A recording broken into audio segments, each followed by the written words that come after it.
कि म्यूटेशन के अपील के जो आवेदन डीसीएलआर के पास आए हैं, उसका निष्पादन कैसे किया जाना है। तो आपको सबसे पहले ई-माफी पोर्टल पर जाना है, imaapi.bihar.gov.in और इस पोर्टल पर आपको ऑफिशियल लॉगिन है, ऑफिशियल लॉगिन के अंदर में डीसीएलआर लॉगिन पर आपको क्लिक करना है। डीसीएलआर लॉगिन पर क्लिक करने के बाद आपको लॉगिन पेज खुलेगा, उसमें अपना यूज़र आईडी और पासवर्ड डालने के बाद लॉगिन करना है। जब आप लॉगिन करेंगे तो आपको कुछ इस तरह से दिखेगा, आपका खुद का लॉगिन। इसमें क्या-क्या काम करना है, तो सबसे पहला काम ये करना है कि डीसीएलआर के कोड के अंदर में अगर कोई अमीन है, ठीक है? ऑलरेडी अमीन पोस्टेड है, तो सबसे पहले ऐड अमीन लिस्ट से जाकर और उस अमीन की एंट्री यहाँ कर लेनी है, ठीक है? सबसे पहला काम यही करना है। उसका नाम, Aadhaar number, mobile number, email ID और किस तारीख को आपके यहाँ आया, उसका एंट्री करके और आपको सेव कर लेना है, ठीक है? अगर वो ट्रांसफ़र होता है, तो आपके पास से यहाँ से ऑप्शन रहेगा एडिट का और उसको फिर वहाँ से आपको हटा लेना है। अ अ, उसके अलावा अ, ये अमीन जो आप एंट्री करेंगे, इससे आपको नापी कराने के लिए आपके पास ऑप्शन अवेलेबल रहेगा। साथ ही आपके सब डिवीज़न में जितने और भी अमीन रहेंगे, उसकी लिस्ट भी आपको दिखाई देगी, जब आपको नापी कराने के लिए ऑप्शन आएगा, ठीक है? ये तो हुआ कि आपको अमीन को कैसे ऐड करना है, ठीक है?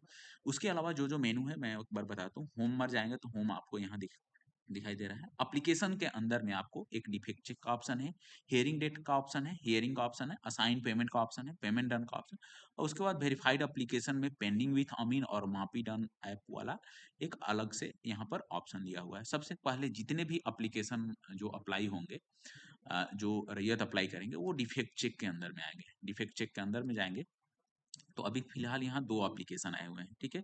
इस एप्लीकेशन मान लीजिए हमको ये वाला एप्लीकेशन को देखना है, तो इसके टिक मार्क पर चेक करेंगे सॉरी ये पहले हम इसको व्यू करेंगे।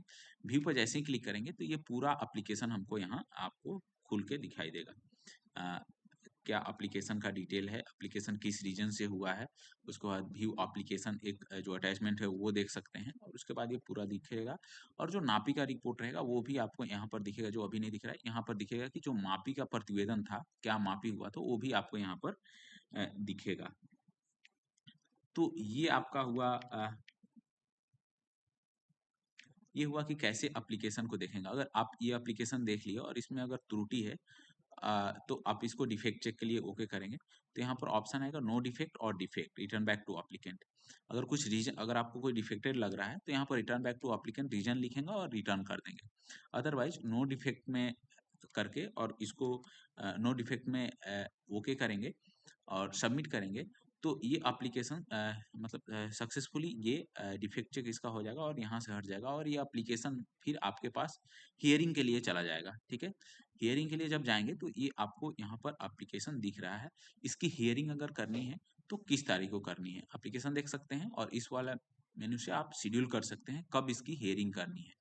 अपील से पहले हियरिंग करना है तो उस हियरिंग का डेट देना है। मान लीजिए हम आज के डेट में ही अगर इसका हियरिंग करना चाहते हैं, इसका डेट लिखेंगे, यहाँ हियरिंग का रिमार्क्स लिखेंगे और इसको सबमिट करेंगे। ये पहली हियरिंग का आपकी डेट पड़ गई और यहाँ से ये एप्लीकेशन हट जाता है। उसके बाद जिस दिन हियरिंग होगा, उस दिन हियरिंग वाला सेक्शन में जाएँगे, तो ये एप्लीकेशन कुछ इस तरह से दिखेगा और इसके बाद यहाँ पर एक्शन वाला बटन पर क्लिक करेंगे, तो यहाँ से दिखाई देगा। अब इसमें 2 ऑप्शन आता है कि अगर आज की हियरिंग किए, तो हियरिंग के बाद क्या मतलब गो फॉर मतलब पेमेंट के लिए जाना है या रिजेक्ट एप्लीकेशन करना है, 2 चीज़ हो सकता है। या फिर तीसरा चीज़ ये हो सकता है कि अगली सुनवाई का डेट देना है। मतलब आज के डेट में अगर आज सुनवाई किए, तो अगली सुनवाई का भी डेट देना है।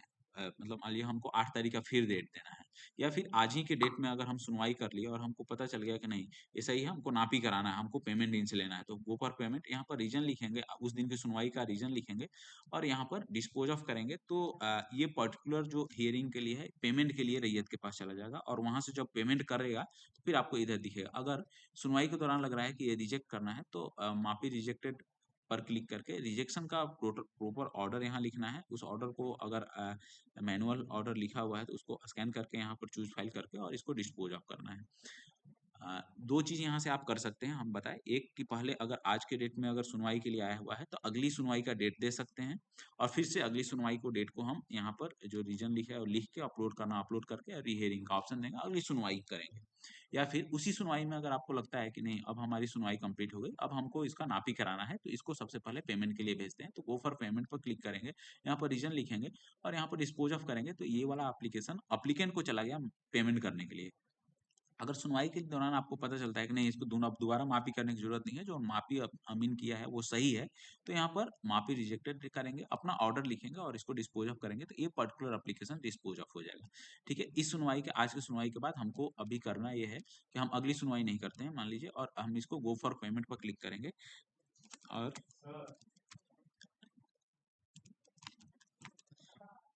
यहाँ पर आज का जो ऑर्डर रहेगा उसको स्कैन किया हुआ रहेगा, उसको हम अपलोड करेंगे।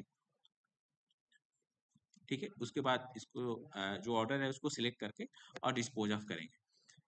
ओके पर जैसे ही क्लिक करेंगे, ये वाला एप्लीकेंट के पास चला गया पेमेंट होने के लिए।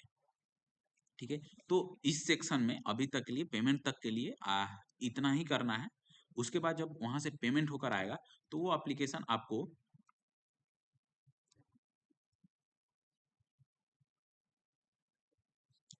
अ,